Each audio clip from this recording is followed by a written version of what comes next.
مجھے 10 سال ہو گئے تھے ملازمت کرتے ہوئے، اور 10 سالہ ملازمت کے پرپیش راہوں سے گزر کر 10 سال بعد میری ترقی ہو گئی تھی۔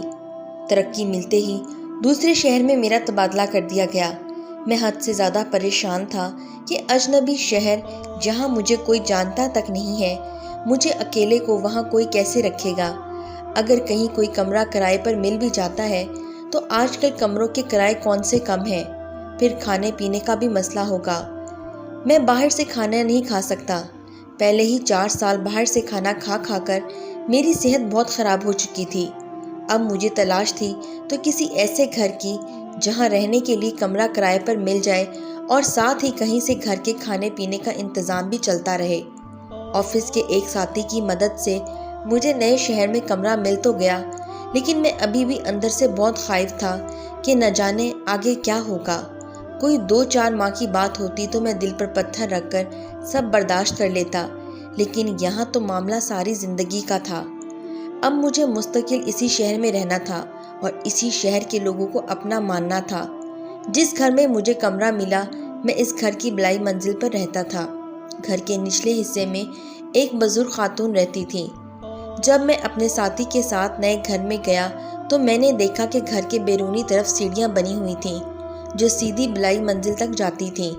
میں نے دل ہی دل میں شکر ادا کیا کہ چلو اچھا ہے، کسی کو بھی میرے شب و روز کے معمول کا وقت اور بے وقت گھر آنے جانے کا علم نہیں ہوگا۔ میں بہت آدم بزار سا آدمی تھا۔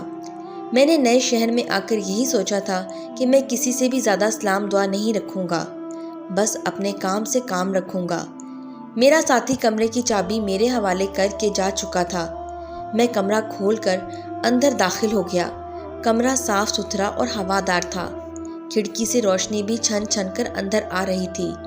میں نے آگے بڑھ کر کھڑکی کھول دی اور پردے بھی ہٹا دیے۔ سامنے کا منظر بھی انتہائی دلکش تھا۔ یہاں سے گھر کے اندر بنایا گیا چھوٹا سا لان واضح نظر آتا تھا۔ میں نے اپنا سامان کھولا اور کپڑے نکال کر الماری میں رکھ دیے۔ کتابیں بیڈ کے ساتھ رکھے میز پر سجا دیں اور سونے سے پہلے لائٹ آف کرنے ہی والا تھا کہ میرے کمرے کے دروازے پر دستک ہوئی۔ میں اس دخل اندازی پر جھنجھلا سا گیا۔ یہ وقت میرے آرام کا تھا۔ میں بہت تھک گیا تھا اور اس وقت بیڈ پر لیٹ کر نیند کی گہری وادیوں میں کھو جانا چاہتا تھا، لیکن اس بے وقت کی دخل اندازی نے میرا سکون غارت کر دیا تھا۔ میں نے دروازہ کھولا تو اپنے سامنے ایک بزرگ خاتون کو موجود پایا۔ لمحے کے 1000ویں حصے میں بھی میں یہ پہچان گیا کہ یہی بزرگ خاتون ہی اس گھر کی مالک ہیں۔ میں نے انہیں اندر داخل ہونے کی دعوت دی۔ ان کے ہاتھ میں ایک ٹرے تھی جس میں چائے اور کھانے پینے کے دیگر لوازمات موجود تھے۔ انہوں نے ٹرے میرے ہاتھوں میں تھماتے ہوئے کہا کہ بیٹا، میں یہ تمہارے لیے لائی ہوں، کھا لینا۔ یہ کہہ کر وہ کمرے میں رکھی واحد کرسی پر بیٹھ گئیں۔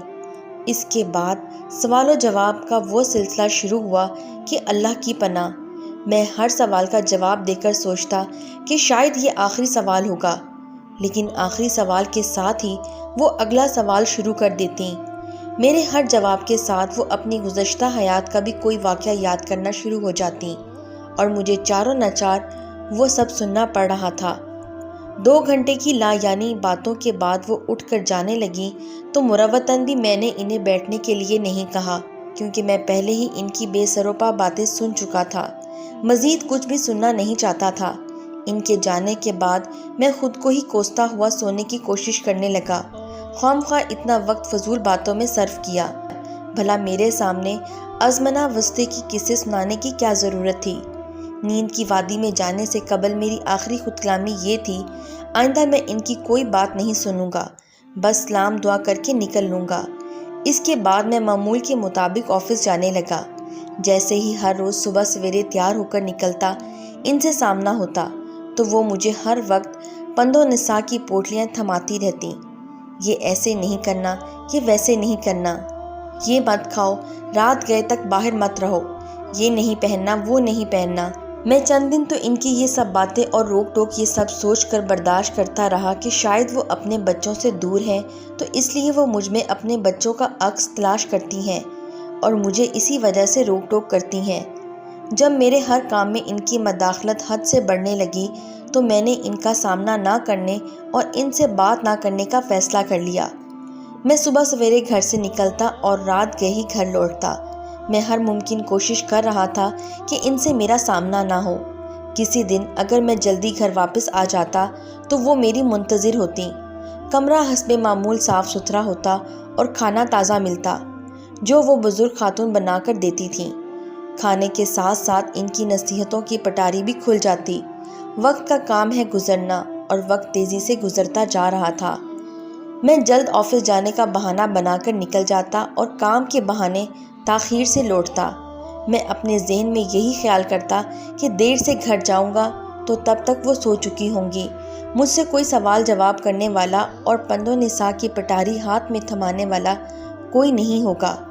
میں شاد و فرح گھر لوٹتا کہ اس وقت تک تو وہ یقیناً سو رہی ہوں گی، لیکن بعض اوقات ایسا ہوتا کہ جتنی بھی تاخیر سے آتا بزرگ خاتون کو جاگتا پاتا۔ شاید وہ میرا ہی انتظار کر رہی ہوتی تھیں۔ بلائی منزل پر جاتے ہوئے وہ مجھے دیکھتی تو ان کے پریشان چہرے پہ اطمینان کی لہر دوڑ جاتی۔ میں تو ان بزرگ خاتون سے کنی کتراتا تھا۔ عید تہوار پر میری پسند کے پکوان بنا کر مجھے کھلاتی تھیں اور کئی بار تو ان کی آنکھوں سے آنسو بھی نکل آتے۔ میں یہی سمجھتا تھا کہ ان کو اپنے بیٹوں کی یاد ستا رہی ہے۔ وقت گزرتا گیا۔ ایک بار ناشتہ بلائی منزل پر نہ آیا تو میں بھی کچھ کہے سنے بغیر جلدی سے آفس پہنچ گیا۔ میں سارا دن یہی سوچتا رہا کہ آج کتنا سکون ہے۔ کوئی نصیحت سننے کو نہیں ملی، کوئی روک ٹوک نہیں، لیکن اندر ہی اندر میرا دل مطمئن نہیں تھا۔ ایک بے نام سی بے چینی سارے وجود کا احاطے میں کیے ہوئے تھی۔ شام کو جب گھر لوٹا تو کوئی آواز سنائی نہ دی اور نہ ہی اپنے انتظار میں بزرگ خاتون کو ٹہلتے پایا۔ میں اپنے کمرے میں آ گیا اور یہی سمجھتا رہا کہ بزرگ خاتون سو گئی ہوں گی۔ اگلے روز بھی جب ناشتہ نہیں آیا تو پریشانی سے ہونے لگی، لیکن میں چونکہ کبھی بھی بزرگ خاتون کے پاس نہیں گیا تھا، ایک جھجک سی منع تھی، اس لیے کچھ بھی کہے بغیر آفس آ گیا۔ سارا دن بزرگ خاتون کا خیال ستاتا رہا۔ آفس سے جلد گھر کے لیے نکلا اور یہی سوچتا رہا کہ شاید بزرگ خاتون مجھ سے ناراض ہیں۔ جلدی گھر جاؤں گا تو ناراضگی بھول جائیں گی۔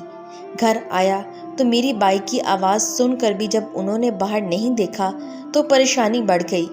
میں ان کے پورشن میں داخل ہوا، انہیں آوازیں دیتا۔ جب ان کے پاس پہنچا تو دیکھا بزرگ خاتون کی طبیعت خراب ہے، ان سے کچھ بھی بولا نہیں جا رہا تھا۔ وہ درد اور تکلیف سے کرا رہی تھیں۔ میں فوراً ان کو ہسپتال لے گیا۔ کوئی اور ہوتا تو میں یہ مہربانی ہرگز نہ کرتا، لیکن اس بزرگ خاتون سے مجھے اس وقت بہت اپنائیت محسوس ہو رہی تھی۔ ان کی تکلیف مجھے اپنی تکلیف محسوس ہو رہی تھی۔ ڈاکٹر نے بتایا کہ انہیں فالج ہوا ہے اور ساتھ ہی ان کی آواز بھی چلی گئی ہے۔ اب یہ کبھی بات نہیں کر پائیں گی۔ ایک لمحے کے لیے مجھے لگا جیسے آسمان میرے سر پر آ گرا ہو۔ میرے قدموں تلے زمین گھومتی محسوس ہو رہی تھی۔ کیا مجھے نصیحتیں کرنے والی، مجھے روک ٹوک کرنے والی زبان ہمیشہ کے لیے خاموش ہو جائے گی؟ میں نے خود کلامی کی۔ میں بے خیالی میں خود سے کئی سوال کرتا اور خود ہی ان کے جوابات دیکھ کر خود کو مطمئن کرنے کی کوشش کرتا رہا۔ میں تو ان کا سامنا بھی نہیں کرنا چاہتا تھا۔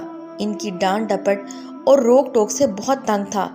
اب تو جب ڈانٹنے والی زبان خاموش ہو رہی تھی تو میرا دل خون کے آنسو کیوں رو رہا تھا؟ میں جو زندگی میں ایک مرتبہ صرف اپنی سگی ماں کی موت پر رویا تھا، نہ جانے کیوں آج کسی اور ماں جیسی خاتون کے لیے آنسو کیوں بہا رہا تھا۔ ان کا 3-4 روز ہسپتال میں علاج ہوتا رہا۔ میں آفس سے چھٹی لے کر ان کے پاس رہتا۔ ان کے بیٹوں کو بھی فون کر کے پیغام دے دیا، مگر کوئی حال تک پوچھنے نہ آیا۔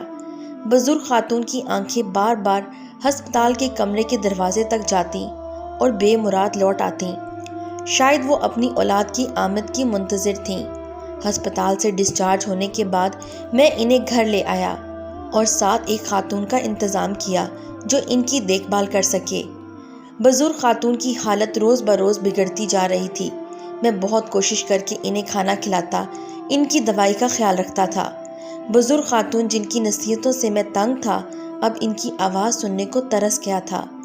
ان کے منہ سے لفظ بیٹا سننا چاہتا تھا، مگر بے سدھ۔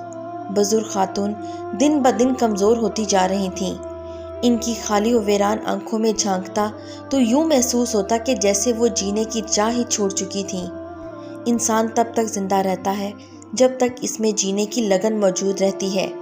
جیسے ہی اس کے اندر جینے کی خواہش ختم ہوئی، وہ بھربھری مٹی بن جاتا ہے۔ ہوا کا ہلکا سا جھونکا اس بھربھری مٹی کی دیوار کو مٹی میں ملاتا چلا جاتا ہے۔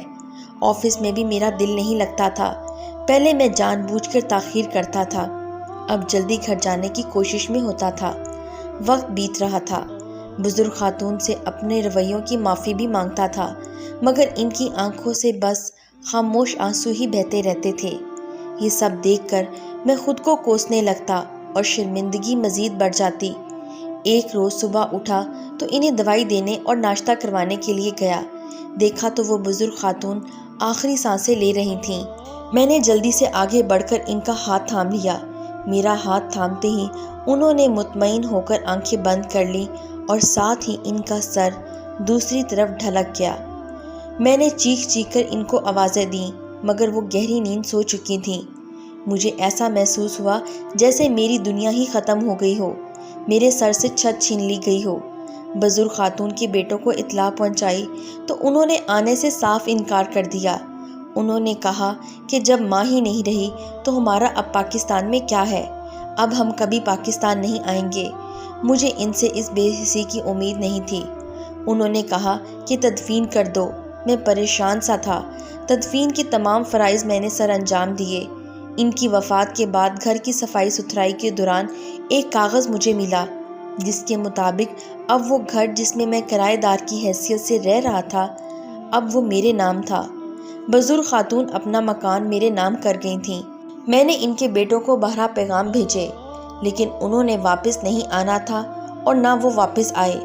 اب گھر تو میرے نام تھا، جبکہ ماں جیسی شفقت نہیں تھی۔ مجھے لگا جیسے میں نے ایک مرتبہ پھر اپنی سگی ماں کو کھویا ہو۔ 10 سال قبل میری سگی ماں اس دنیا سے چلی گئی تھی۔